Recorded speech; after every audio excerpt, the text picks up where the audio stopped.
16 লক্ষ টাকা ব্যয়ে পথশ্রী প্রকল্পে তৈরি রাস্তার হাল মেরামতির অভাবে বেহাল, ক্ষোভে ফুঁসছে স্থানীয়রা। এই ছবি ধরা পড়েছে মুর্শিদাবাদের ফরাক্কা ব্লকের বেনিয়া গ্রাম পঞ্চায়েতের চটি গ্রামে। স্থানীয়দের অভিযোগ, হাসপাতাল মোড় থেকে এনটিপিসি মোড় পর্যন্ত প্রায় 1 কিলোমিটার রাস্তার হাল বেহাল হয়ে পড়ে রয়েছে। স্থানীয়দের জন্য রাস্তাটি খুবই গুরুত্বপূর্ণ, অথচ হয়নি একটুকুও মেরামত। ঠিকাদারের বিরুদ্ধে উঠেছে গাফিলতির অভিযোগ, ক্ষোভে ফুঁসছে স্থানীয়রা। মানসিক স্বাস্থ্যের জন্য সবার আগে যে নামটি মনে ভেসে ওঠে, সুস্থ মনের ঠিকানা মনোবীক্ষণ।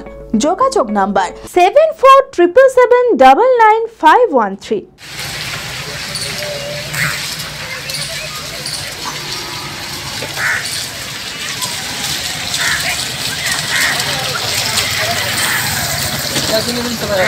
মুর্শিদাবাদের ফরাক্কা ব্লকের বেনিয়া গ্রাম পঞ্চায়েতের চটি গ্রাম, যেখানে বেনিয়া গ্রাম হাসপাতাল মোড় থেকে এনটিপিসি মোড় পর্যন্ত স্থানীয়দের জন্য নিত্য যাতায়াতের গুরুত্বপূর্ণ একটি রাস্তা। স্কুল পড়ুয়া থেকে শুরু করে হাসপাতালের রোগী ও হাজারো মানুষ প্রতিদিন যাতায়াত করেন। দীর্ঘদিন ধরে বেহাল অবস্থায় পড়ে থাকা রাস্তাটি পথশ্রী প্রকল্পের আওতায় মেরামত করা হয়েছিল, কিন্তু বছর ঘুরতে না ঘুরতেই ফের খানাখন্দে ভরা বেহাল রাস্তায় পরিণত হয়েছে সড়কটি। ফলে প্রায়ই সমস্যার মুখে পড়েছেন এলাকার স্থানীয় বাসিন্দারা। রাস্তার অবস্থা খুবই খারাপ আছে, পেশেন্ট আরো সিরিয়াস হয়ে যাচ্ছে, আরো খারাপ হয়ে যাচ্ছে পেশেন্টটা। যা রাস্তার কন্ডিশন করে রেখেছে, কিছু দেখছে না, রাস্তাঘাট দেখছে না। সবাই তো চৌকিগ্রাম গোটাই হয়েছে, গোটাইটা চৌকিগ্রামটা হাসপাতাল হসপিটাল অব্দি, মেন রোড থেকে হসপিটাল অব্দি গোটাই রাস্তায় খারাপ আছে একদম। পেশেন্ট আরো খারাপ হয়ে যাচ্ছে, নিয়ে যেতে পারছি না, পেশেন্ট আছে, খুবই এমার্জেন্সি রোগী আছে। স্কুল পড়ুয়া থেকে শুরু করে অ্যাম্বুলেন্স চালকেরা পড়েছেন ফাঁপড়ে। স্থানীয়দের অভিযোগ, এই রাস্তায় স্কুল হাসপাতাল রয়েছে, কাজে এই রাস্তাটি ভালো হওয়া দরকার। রাস্তা তৈরি আসছে, যে জায়গাতে জোরে চলবে সেই জায়গাতে আস্তে করে আসতে হচ্ছে, এবং আমাকে দুধটা বাঁচাতে হচ্ছে, কষ্ট করেই আসছে। অসুবিধা তো হবে, রাস্তা খারাপ থাকলে তো মানুষের তো অসুবিধা তো হবে। এটা মেন রোড, হ্যাঁ এটা মেন রোড, মানে এটা গ্রামের মেন রোড। এই বিষয়ে বিজেপির ফরাক্কা যুব মোর্চার সভাপতি রৌনক সাহা তৃণমূলকে এক হাত নিয়ে বলেন, পঞ্চায়েত সমিতিতে বিরোধীদের কাজ করতে দেয় না তৃণমূল, কাজে বিজেপির পঞ্চায়েত সমিতি থাকা আর না থাকা সমান। এই রাস্তাটি টেন্ডার প্রতি বছর পাস হয়, রাস্তা হয় আবার খারাপ হয়ে যায়। রাস্তা খারাপটা আজকের নয়, দীর্ঘদিনের সমস্যা। কারণ এই রাস্তার উপর পাশে যে ড্রেনটা আছে, সেই ড্রেন দিয়ে জল নিকাশি ব্যবস্থা অত্যন্ত খারাপ। কোনোদিন এই ড্রেন পরিষ্কার করা হয় না, বছর একদিন করা হয় উৎসবের মতন, আর বাকি দিন এরা ড্রেনটি এইভাবে পড়ে থাকে, জল বেরোতে পারে না। আর এই রাস্তাটি তৈরি হয়েছিল, খারাপ তো ছিলই, প্রত্যেক বছর তৈরি হয়, টেন্ডার হয়, আবার খারাপ হয়। গত 2023-এ নভেম্বর মাসে এই রাস্তার কাজ শুরু হয় 16,34,000 টাকা ব্যয় ফরাক্কা পঞ্চায়েত সমিতির দ্বারা, আর কাজটি শেষ হয় 2024-এর জানুয়ারি মাসে। একটি বছর অতিক্রম করতে না করতে রাস্তা তো ছাড়ুন, গর্ত খুঁজে পাওয়া যাচ্ছে না ঠিক করে। গর্ত না পুকুর সেটা আমাদের এখন ভেবে চিন্তে পার করতে হচ্ছে। বর্ষার দিনে মানুষ চলাচল দূরের কথা, নৌকো নিয়ে পার হতে হবে এমন অবস্থা। এই রাস্তাটিদের ধারে দুটো বড় বড় স্কুল অবস্থিত, হসপিটাল আমাদের ফারাক্কার ব্লকের প্রধান হাসপাতাল অবস্থিত। যা আপনারা জানেন, ফারাক্কা বিধানসভাটা এবং ব্লকটা অনেক বড়, অনেক মানুষ এখানে বসবাস। কারণ মানুষকে চিকিৎসা করতে গেলে এই রাস্তাটাই প্রধান রাস্তা প্রায় একটি।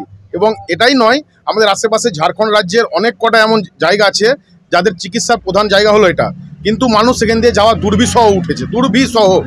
এই রাস্তা ঠিক কেউ করে না, শুধু টেন্ডার করে টাকা লুট করে।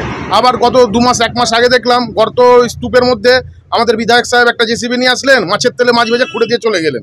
ওটাই নাকি রাস্তা সংস্কার, ছবি তুলে দিলেন। এইরকম রাস্তা সংস্কার যদি হয়, তাহলে চারিদিকে তো উন্নয়নই উন্নয়ন। যেমন 30% থেকে 90% শিক্ষার হার বেড়েছে, সেখানে ফারাক্কা মডেলে কাজটাও হয়েছে, এটা বাস্তব চিত্র।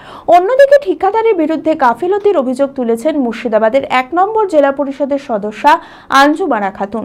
তার অভিযোগ, ঠিকাদার সঠিকভাবে কাজ করেননি, তাই এত টাকা খরচ করেও রাস্তাটি টিকল না। বিধায়কের সহায়তায় দ্রুত রাস্তাটির সংস্কারের কাজ শুরু হবে বলে জানান তিনি।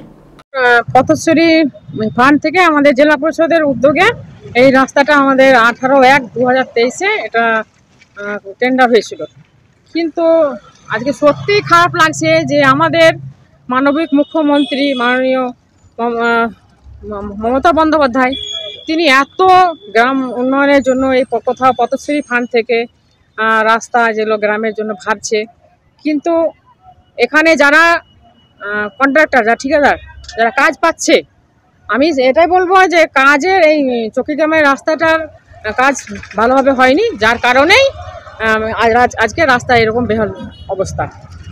আবার আমাদের একটা টিম আমাদের জেলা পরিষদ থেকে আসছে, এটা আমাদের মাননীয় আমাদের বিধায়ক মইনুল ইসলামের উদ্যোগে আবার পুনরায় এটা আবার WBSRD থেকে ফান্ড নিয়ে উনি আবার এটাকে করার চেষ্টা করছেন। এবং যে আমার একটাই অনুরোধ যে আমাদের মানবিক মুখ্যমন্ত্রী মমতা বন্দ্যোপাধ্যায় তিনি এত উন্নয়নের রাস্তাঘাট এটা উন্নয়নের জন্য টাকা দিচ্ছেন, সে টাকা যাতে সঠিকভাবে খরচ হয় এবং যেই পাক না কেন টেন্ডার, তো সেই রাস্তার উন্নয়ন যাতে ভালো হয় এটাই আমি অনুরোধ করব। লিভাস ফ্যামিলি স্টোরে চলছে এন্ড অফ সিজন সেল। বিভিন্ন নামি দামি কোম্পানির পোশাকের উপর up to 50% discount. Park Avenue, Pepe Jeans, Allen Solly, Van Heusen, Mufti, কিলারেক্স সমস্ত ব্র্যান্ডের পোশাক কিনুন আর পেয়ে যান আপ টু 50% ডিসকাউন্ট। এছাড়াও নির্বাচিত পোশাকে ফ্ল্যাট 70% ডিসকাউন্ট দিচ্ছেন লিভাস। এই সুযোগ নিতে আজই আসুন লিভাস, কাটাই, বহরমপুর, মুর্শিদাবাদ।